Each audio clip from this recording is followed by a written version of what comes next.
Hello, everyone, and welcome to episode 178 of Sold with Updike. Pugh. I'm Jeff Updike. That Red Bull got me. We went live fast. We got a great show today. We've got a single, stand-alone, 3-story condo in the heart of Oaklawn, and also in Prestonwood, a zero lot line home that has been remodeled and is beautiful. Beautiful, beautiful home. In our second segment today, we're going to talk about the real cost of interest rates going up, what it looks like from a monthly payment perspective, and what it looks like from an income perspective. It is important, especially given today's market and how fast things move. You have to be extremely knowledgeable front to back when it comes to buying a home these days. You really do. You've got to be super duper prepared. Last night we had a listing appointment and we were visiting with clients, and they're going to list and buy a home with us. And one of the elements that we were talking about with them is being ready to make a decision, being able to make a decision quickly. And one of the ways to do that is to actually have product knowledge, know what neighborhoods you love, know what you love about them, and what the homes look like. And the best way to do that is through open houses and just take in as much as you can. Grab a cup of coffee, grab a Red Bull if you don't choke on it, and head out the door and make that happen. You can easily go to dayparamo.com, ebby.com, and search for open houses near you, or set up a geofence and go directly into it and take a look around. Sure can. It's a really good way to even just kind of learn how neighborhoods flow together. You know, it's one of the things that I've really enjoyed about my job is the fact that I get to learn the city so well, and I get to learn it in ways that a lot of other people don't, because, you know, we used to use Mapscos to get around. And then when we began using GPSs, well, you know, the GPS routed you usually the fastest route. So you got to shift from, you know, just driving main streets to driving through neighborhoods and finding shortcuts. And I love that. If you've never ridden with a car through Dallas with Jeff, he constantly says, "Oh, I sold that house, and I have that house listed," and it is a litany of homes that he has been involved with. So, with that being said, you know what? I want to jump into the market watch. Okay. Same song, second verse. Yeah. All right, let's take a look at this. So 22% up in coming soons from the week before. There were 105. We're looking just at Dallas County here, and we compare last week to the previous 7 days. And the coming soons were up 22%, which we absolutely love to see. The new active listings were down a little bit. That was down to 396. It's not a huge drop. But the ones that went into the option period, which is really that first step of contract, was up 5%. And there's 390 of those. And then if we shift over and we're out of the option period, everything has been agreed upon, and we're in that pending status, that is down 1% over last week, which is 279. That is a little bit interesting, given it is the end of the month. You'd think that would have popped up. Maybe we'll see that happen next week as it's a little bit more drawn out. So now we're going to move over and look at the closed or sold transactions, and that is up plus 25%, which is huge for the Dallas County area, which comes in at 472 units. So we still haven't quite seen that massive surge yet. And I think that right there continues to emphasize how important it is to be ready to buy a house on the market. And I think the second segment is a great tie-in. That knowledge is really key. I agree. I think that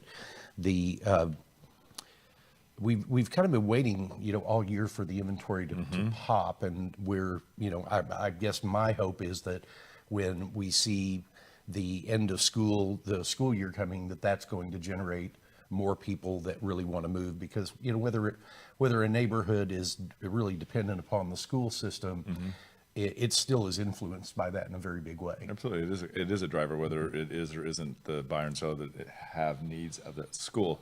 So fingers crossed. Yeah. Any day now we'll Yeah. get that big pop in inventory. One of the things that you and I did last week, I believe, Jeff helped me build 2 monster trellises. And so we're going to put a time-lapse video together. We'll also put together the tools that you need and kind of go over what we learned from the building of this. It's a really great It was second a fun segment. project, yeah. It really was. fun. And I will also, Inexpensive, I would say. yeah, I think that probably, well, also given the fact that they're monsters, I mean, Mm-hmm. they're huge. I think I probably spent like $500 all in, which Yeah. is great, and they look amazing. And I am happy to report, and I'll have photos of this, but all of the vines that I started on the bottom have begun climbing. Good. I'm so excited. I'm like, look at me, I'm a farmer. Who knew? Well, aside from the crazy weather that we've had, it felt like yesterday was a cold front, and then today it's supposed to rain this afternoon. It's just all over the place. It is. It is. And allergies are here and there. So that said, let's go ahead and jump into that first house. The first one that we're going to take a look at is going to be 2722 Ninth Street, and that is unit number 110D. And this is in the heart of Oaklawn. It is. And it's interesting because this is one of the first neighborhoods I ever sold in when I first moved to Dallas. So, and this complex was where you first worked with these clients, and they were actually renting a unit in the Yep. complex. Margaret Balfour. Yeah. Back in the day. So this is a really great area. Tons to do in this area. And it is even experiencing a huge amount of growth. Lots of new construction has come in here, both really high-end, high-rise apartments, lots of new construction townhomes. David Weekley just wrapped up last year. There's also been homes featured in Dwell magazine that are just on the opposite side of this street. So really great eclectic neighborhood. Again, we're talking about great access to Northwest Highway. One of the reasons why the first homeowner, Margaret, bought this house is because it was so close to UT Southwestern and Parkland where she did her fellowship. So really great access. If you need that 5-minute bubble to get to and from the campus, this works perfectly for you. If you're a commuter, left field. Yeah. Right around the corner, easy to get to. And some of one of the things I really like about this area is there is so much entertainment available right there. It is 2 blocks off of an entertainment district right on Cedar Springs that you can get virtually any level of food. One of my favorite places to go is Mario's Mexican and Salvadoran restaurant. And this used to be closer to my house up on Lemon, but it moved over here about 2 years ago in the corner space of one of the apartment buildings. And it's really a great restaurant, wonderful food. And I will say they are one of my favorite margaritas. Absolutely. And if you're looking for LGBT friendly community over here, this is also great because we've got Woody's, which is locally owned. Great place to go hang out and make those drinks really great. The other thing too, Woody's does a great job of sponsoring the LGBT softballs. And so you see a lot of great events that they host and have there. Also, JR's, and JR's has a great happy hour. So really fun, vibrant area. Great to hang out. I think that it's a great Friday afternoon to a Saturday night all the way through. Really is. And then just down the street, across the street from that is Hunky's, one of our favorite hamburger places to go to. Hunky's has been there, I'm guessing probably 30 years, if not longer. And they really do have some of, I think, the best classic burgers. One of the new ones that we've been trying lately is their Impossible Burger, which it is really a great hamburger. It is, hamburger, it's a Faux burger. faux burger, yes, but it's really, really great. And I don't walk around feeling like I'm hanging on to that all day. Also right down the street is Street's Fine Chicken. And this was started by the 2 kids the 2 kids of Jean Street who did the Black Eyed Pea restaurant. They have 2 places right there on Cedar Springs. They have this Streets, and then they have Roy G's down the street, which I don't have a link to, but really great food, easy to get in and out of, great service. Last place that I wanted to talk about over there is Italia Express. This is right there on the corner of Cedar Springs and Throckmorton. The guys that own this place and run it, it's family owned, family run, are just incredible. They are the nicest people in the world. They turn out some of the best Italian food. It looks like it's, more fast food Italian, but it's not. It is really, really good, true Italian food. And after you're done with Hunkies, this is a really great stop before you head home because they sell Are a you bag talking of about slices. JRs? Either one. Okay, Works. whatever.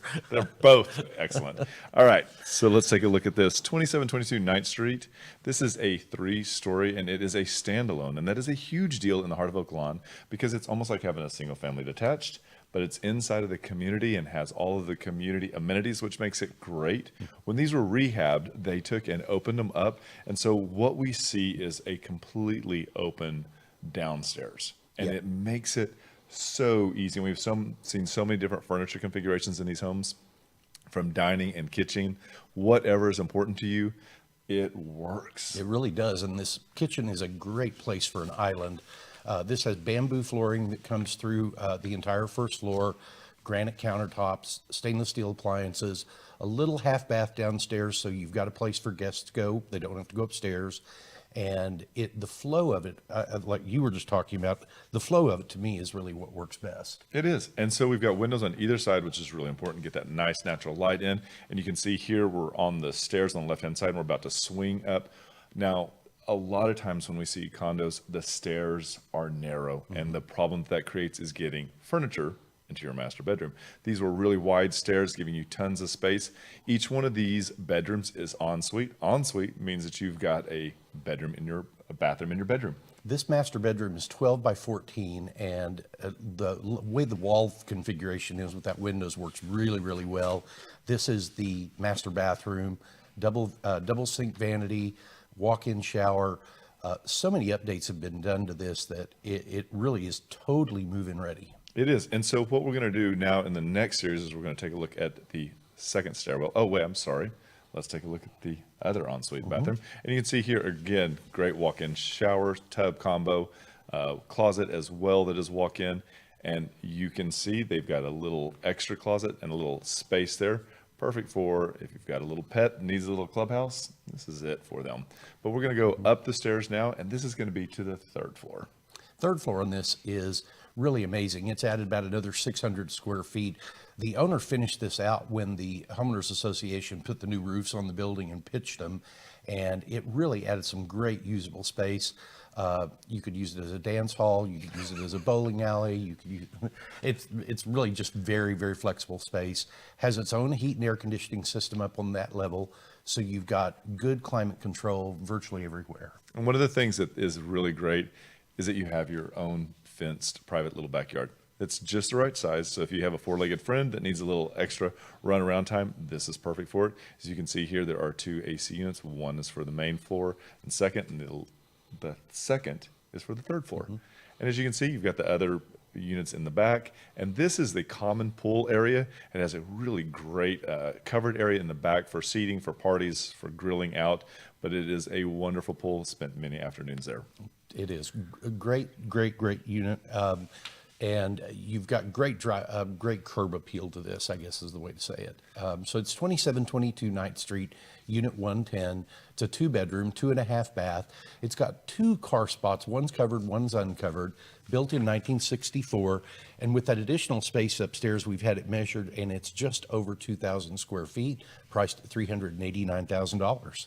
So in the comments below, what we're going to do is provide a link to this. Click on that link. You'll be able to look at all the pictures. You'll be able to zoom in and zoom out of that map, get a feel for where it is. And if this is something that you want to take a look at, let us know. We'd be happy to make that happen. Next one. Do it. Next address is 6542 Brook Lake Drive, and this is in the Prestonwood neighborhood. It's actually in a subdivision called Preston Lake because many of these properties, I say many, these properties in this neighborhood all surround this great little private lake. And one of the things that we don't see here on the map, but that is up and coming, is the new, I believe it's called International District, there where Valley View Mall used to be. This is going to actually have access to that within about a 5-minute drive time, which is really great. Could be a big value add for this little area. I do like the fact that you also have great access to 635, which also takes you both to 75 and the toll road. And these streets being the way they are, where they're kind of loop streets, you don't get a lot of through traffic on them. And they're tree-lined streets, a great just great access, as Weston was saying. You could jump on the tollway. You can get down to 635 very easily. And there's just so much in the area to enjoy. One of the places that I really enjoy going to out there is called the Brass Tap. The Brass Tap is kind of a restaurant bar combination. I think they've got 60 or 70 beers on tap. We've been there several times on Friday nights. Great outdoor space, really great service, just a really, really fun place to go. And one of the other local hangouts there would be Andy's Frozen Custard. Not something that I'm going to be able to enjoy, but I would say that many people do, and it is a great place to go hang out. Wagging the Tail Dog Park. Do not miss this. Our four-legged friends need time to get out and make things happen. This is a really great one because it is 7 acres with an observation deck and waterfall views. So a great place for the morning on Saturday with a cup of coffee. Great place to wear that dog out. Another park nearby is called Celestial Park, and this is in Addison, and it's a really great retreat, offers running trails, steps engraved with poetry, quotes, all leads up to a sundial. This is all managed by the city of Addison. They do a really great job keeping this park up. Absolutely. It is really cool, and it is spring, and it is getting used all the time right now. So let's take a look at 6542 Brook Lake Drive. This is a 3-bedroom, 3-bath, 2-car garage. It is 2,768 square feet, and it is amazing. It really is. The first picture you saw is the rear view. That picture was the front view. As you come in, you've got this really great entryway that kind of turns around and focuses on one of the living areas.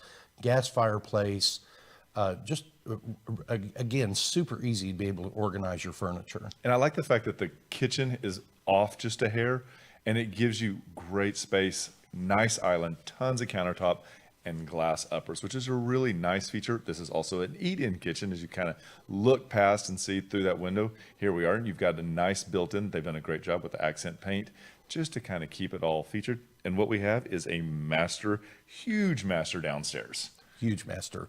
Really great, well-done bathroom, double sink vanity, has a big walk-in shower, a nice step-in tub, really large closet space. And I love the fact that the powder bathroom has this extra wallpaper. And when you come upstairs, you've got this little landing that overlooks vaulted ceilings. This is the first bedroom upstairs, and it actually looks over a pond in the backyard. And this is the second one. And they're both generous sized bedrooms. And they do have this is the bath that is shared between them, is it not? Correct. And then downstairs, you've got the utility room, full-size stack washer and dryer with a sink. And what we have outside is a pergola that almost runs the entire distance. And you've got multiple seating areas. You've got a grilling area as well. They've done a lot of landscaping. It is amazing right now. Everything is green. You can see all the Japanese maples. And in the distance, you have a wonderful water feature that is maintained by the community. And this is looking back toward the back porch where, again, the pergola is covering. This is as if you just turned around and looked back out onto the lake. The fountain and everything there is maintained by the Homeowners Association. You do have mandatory membership in that, and it's about $145 a month. And there's a walking trail all the way around, which is really nice. So this is 6542 Brook Lake Drive, 3-bedroom, 3-bath, 2-car garage, built in 1983, just under 2,800 square feet, priced at $700, and that brings it in at $286 a square foot. It does, and we wanted to say thank you to Nancy Baumberger. I knew I was going to screw that up. Baumberger for letting us talk about her home today. Really super duper cool home. If you'd like to see more pictures of it, click on the links. If you'd like to see it, give us a shout. We'd be happy to make that happen. And with that, we'll be right back. There are lots of ways to keep up with us. Visit and like our Facebook page to watch us live and get updates about future show topics. Also, visit our Instagram account where you can see the latest homes we have for sale. You can also check out our website at updikepugh.com where you can create customized searches of active and sold homes that you may find of interest. If you'd like to know how much your home is worth, visit homeprice.fyi and you can get a price instantly. Just enter your address and a couple of other pieces of information and we will email you a price. If you are on the go and podcasts are better for you, our second segments are available on iTunes and Spotify. Last of all, you can reach out to us by phone or text at 214-377-2223. Hi, everybody. Welcome back to the second segment, episode 178, Sold with Updike Pugh. I'm Jeff Updike. I'm Weston Pugh, and today we are going to talk about mortgage rates. And it is so important because things are really changing with the Fed right now. They really are. And just to be clear, the Fed changing their rate does not directly affect mortgage rates. It's not as though they are changing mortgage rates. Mortgage rates are influenced by that. Mortgage rates are really set on the are really a negotiable term with mortgage companies. So not everybody offers the same interest rate, not everybody offers the same closing costs, and but that Fed rate does influence how mortgage rates behave. And they're also not a one-to-one. So if it goes up a quarter point on the Fed, that doesn't mean mortgages are automatically going to go up a quarter point. And that Fed also, that adjustment in their loan lending also affects student loans, credit cards. So it's not just the mortgage that it's at play. Right. The federal rate is really setting the overnight rate with the federal bank. Yep. And then everybody else, sends their money through the central bank, and it all gets influenced that way.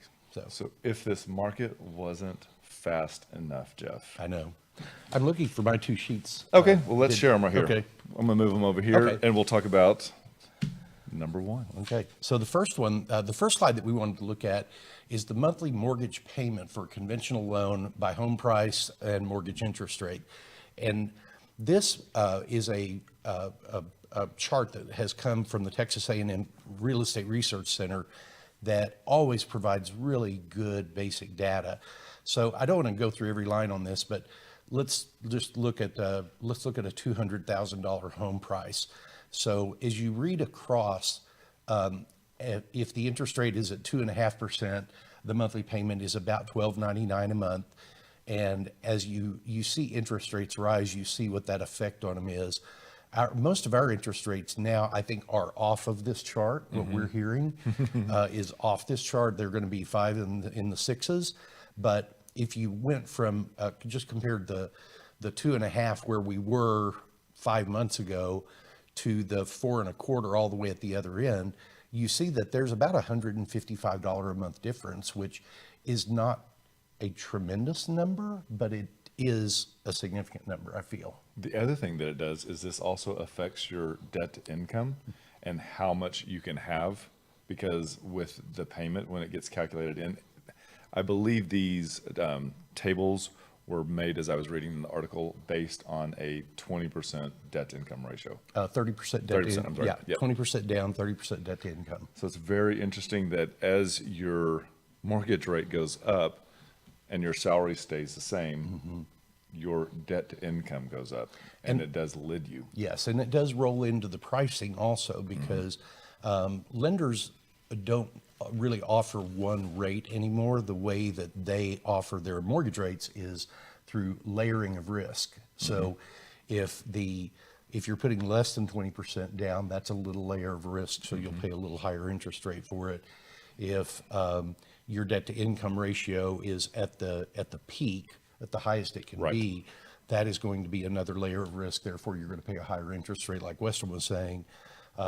If it's not your primary residence. If it's a secondary home, that's going to be affected by it. It also affects your closing costs on the secondary home too. So, it has an impact on it. And while it's not huge and horrible, if you're someone who is really stretching your budget to get into a certain price point, as interest rates change, that can push you out of that price point. Yep. And in the next slide, what we're going to take a look at is income required for conventional loans. And you can see this begins to shift as well as interest rate comes up.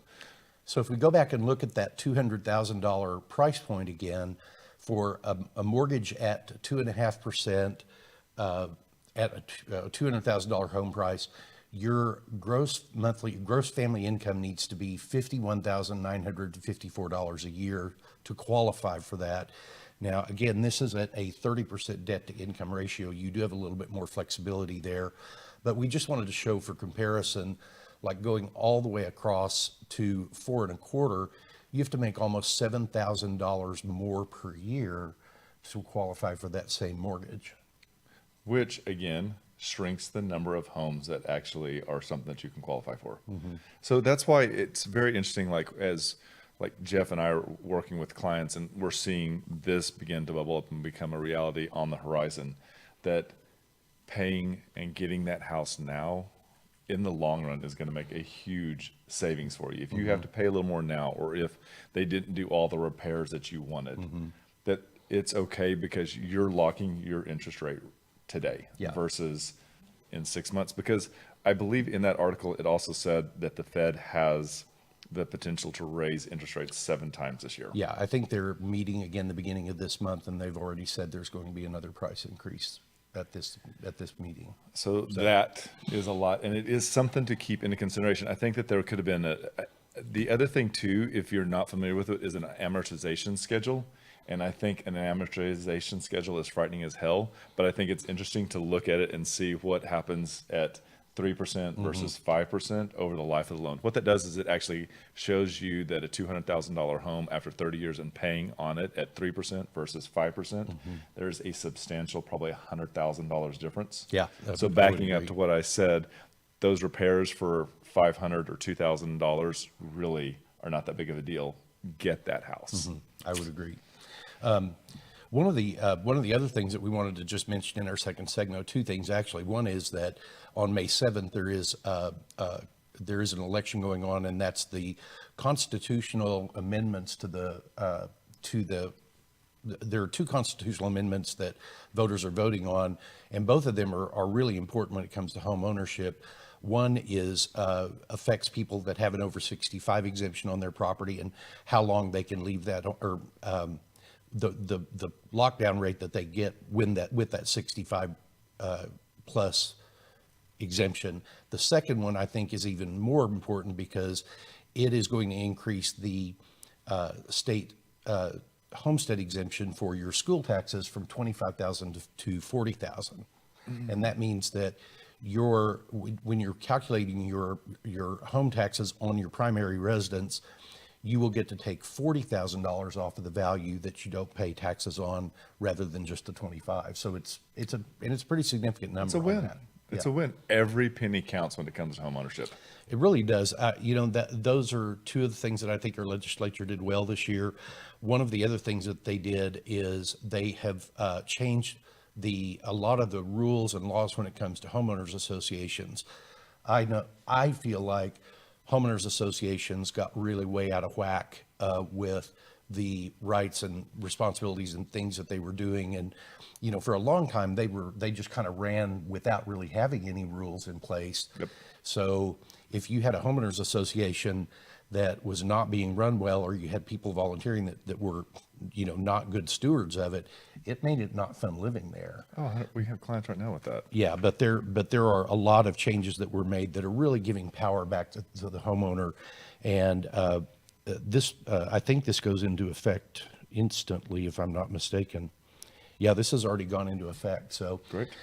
It shortens the amount of time for you to get your documents from them. It raises the penalties. Like if a homeowners association doesn't provide requested documents within 5 days of the second request, the penalty goes from $500 to $5,000. I like that. So, yeah, putting some real teeth in making homeowners associations respond. Many people look at homeowners associations as those people over there that run it, and it's really not. When you own in a homeowners association, you are the homeowners association. And so go to your meetings, get involved. Yes, it's a thankless job to be on the board or to be the president of it, but it's how you get things done in your community. 100%. Staying active, staying aware is critical when it comes to home ownership as well. It really is. So I hope this has been helpful to you. I hope you found some interest in it. If you've got other topics you'd like for us to talk about, please just put them in the comments. We'll be happy to address those. And just remember, we want to be your realtors for life.